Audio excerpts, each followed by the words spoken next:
খাগড়াছড়িতে ম্যালেরিয়ার পাশাপাশি বন্যা পরবর্তী বিভিন্ন রোগবালাইয়ে আক্রান্ত হচ্ছেন মানুষ। এ নিয়ে বিস্তারিত জানাতে যোগ দিচ্ছেন সহকর্মী নুরুসসাফা মানিক।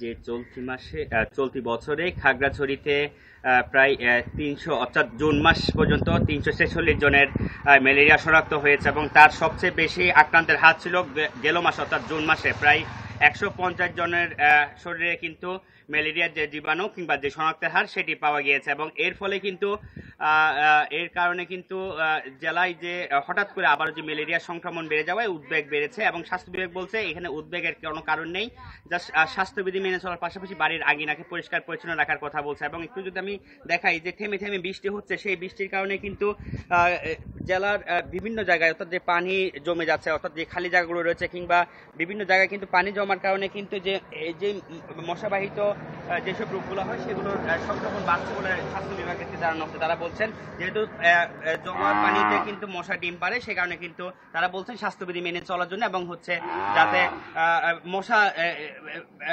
বংশবিস্তার করতে না পারে। এবং স্বাস্থ্য বিভাগের পক্ষ থেকে যে তথ্যটি জানানো হয়েছে সেটি হলো খাগড়াছড়ি, ডিঘিনালা এবং লক্ষ্মীছড়ি উপজেলায় কিন্তু এখন সংক্রমণের হার সেটি কিন্তু বেশি তারা বলছেন। এবং গেল মাসে পানছড়িতে কিন্তু একজনের মৃত্যু হয়েছে এই সিআরবি যে বিষয় সেটি ম্যালেরিয়া আক্রান্ত হয়ে সেখানে।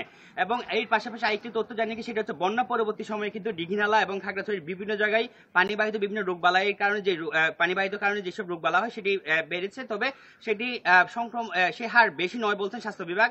এবং আমি ডিঘিনালার যিনি কর্মকর্তা রয়েছেন তনয় তালুকদার, তার সাথে কথা বলে তিনি বলছেন যে তাদের ব্যাপক প্রস্তুতি রয়েছে, সেই কারণে কিন্তু এত মহামারী আকারে সেটি ছড়ানো বলে তিনি ধারণা করতেন। তো সবকিছু মিলিয়ে আমার কাছে খাগড়াছড়িতে বন্যা পরবর্তী রোগবালাইয়ের প্রাদুর্ভাব নিয়ে জানাচ্ছিলেন সহকর্মী নুরুসসাফা মানিক।